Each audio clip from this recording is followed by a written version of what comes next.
Brad Pitt, space, epic, space, future.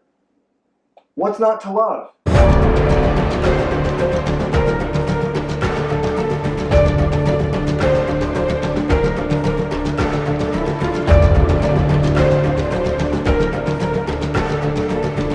What is going on, guys? Welcome back to my channel, and this is my review for the new science fiction thriller Ad Astra. This movie was directed by James Gray, and it stars Brad Pitt in the somewhat distant future as an astronaut who goes on a mission to try to find his father and try to communicate with his father to try to help stop these power surges that his father is at fault for creating, as his father was this acclaimed astronaut who went on his own mission years prior to try to find extraterrestrial life. This is a movie that at times is very, very slow, and you really feel it.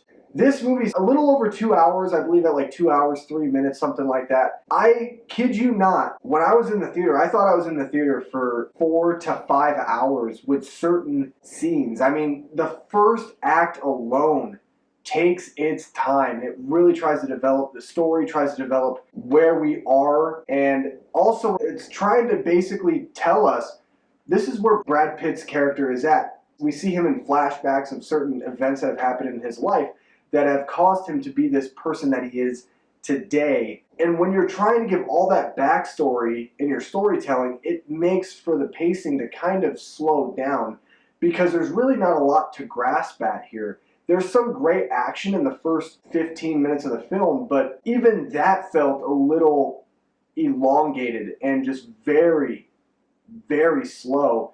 This movie's a bit pretentious, I'm not gonna lie. James Gray, I think, did a great job directing. I could definitely see this film getting a lot of technical award nominations and buzz come Oscar season, but I think James Gray was very pretentious in his filmmaking. You can see a lot of the shades of his love for 2001: A Space Odyssey and for other epic films like this, but there is a way that Stanley Kubrick was able to capture certain moments of 2001: A Space Odyssey on camera and make it feel, yes, at times a little pretentious, but it actually felt like it was adding to the story. This movie just felt like, let's have elongated shots just to have elongated shots. Let's throw Brad Pitt in a room where literally it takes him, it feels like 10 minutes to sit down at a chair and talk in a microphone. It felt like it was 10 minutes long. And I hated that because sequences like that in the film, I feel like it adds some effect. Yes, that kind of dreadful pacing, that very slow, monotonous type of walk and planned, I guess, maneuvering of the body. But it didn't add much to the film. It just made me kind of question, like, okay, James Gray, you can speed it up a little bit. Brad Pitt is still, yes, he's 50. We know he can walk faster than what he is. Other than that, though, I really, really enjoyed myself with this film. The movie can at times be a bit boring in certain moments because even Brad Pitt, every single line of dialogue he delivers, which he's great in this film, but every line of dialogue he delivers, he talks like this. And it is very, very boring. It almost wants to put you to sleep, to the point where in the theater, I wanted to cuddle up next to my friend Nate and tell Nate, hold me because I am tired and let me sleep on your shoulder. But that would just be weird, wouldn't it? This movie's, at times it can be boring because of Brad Pitt's delivered lines. The way his character interacts with other people or reacts to certain events. It's almost like, hey Brad, your dog died. My dog died? I cannot believe he died. How could that happen? And when you have that constantly throughout the film, it just really makes you tired. It really made me a little drowsy. But the things that I love about this film is I love the cinematography, I love the visual effects. Again, the technical aspects of this film are absolute brilliant. This is a cinematic achievement in film, and I think that if you really are someone who wants to study filmmaking and study aspects of filmmaking, this is a movie that you need to watch because there's certain elements that they perfect in this film. Brad Pitt gives a really good performance, although monotoned performance. It is a great performance from Brad Pitt, which is no surprise because I think Brad Pitt is one of the best actors working today. And honestly, his character, though, Once Upon a Time in Hollywood, I think he should get more Oscar attention for his role in Once Upon a Time in Hollywood as opposed to this.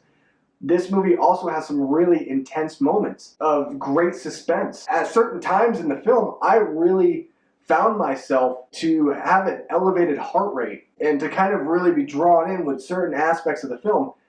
And there's a couple in particular that I really, really like because you don't know what's happening. There's not a lot of sound in certain moments where the intensity actually happens, and there's a lot of suspense. And it really puts this character in jeopardy, Brad Pitt's character in jeopardy, and it makes you feel like you're almost there. When Brad Pitt is having a hard time breathing, it almost feels like you're having a hard time breathing. When he's in a scary situation, like a certain scene, I'm not going to give anything away, that he doesn't see coming, you as an audience member don't see coming either, and it makes it scary for you. So that's what I really loved about this film, is that James Gray was able to kind of capture the heart of this film and also emotional weight in certain moments and give it to the audience as you're watching. And I thought that was really cool because as an audience member, I was able to feel what Brad Pitt's character was going through. And you know, honestly, I don't want to be an astronaut. After watching this film, I'm like, yeah, I don't ever want to be an astronaut.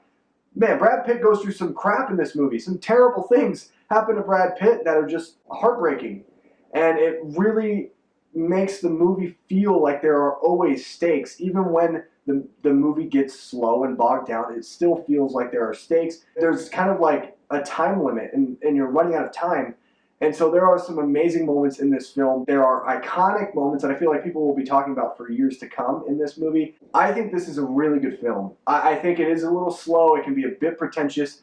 But underneath all of that, there is some master work in this movie. I definitely think that this movie is going to get some Oscar buzz in terms of technical achievement and some technical awards. I don't know how much. It's a little too early and a little too premature of me to say, oh, this film is going to be nominated for Best Picture, Director, or Actor, whatever. But honestly, this is a film that I feel like is going to get a lot of buzz come award season for its technical achievements. I think it definitely should. This is definitely a movie you should go out and see, especially if you are an aspiring filmmaker. The movie is 2 hours long. I think it would be better if you wait until this movie is able to be streamed, or if you were able to, get a digital copy or a physical copy of the film. That way you can kind of pause and take some time in between certain parts of the film just to kind of get the pacing of your life back to normal. But anyway, guys, what did you think of Ad Astra? Let me know down below in the comment section of this video. Make sure you guys leave a like on this video if you enjoyed it. Subscribe to my channel for more content just like this. And as always, I'll see you guys in my next video. Goodbye.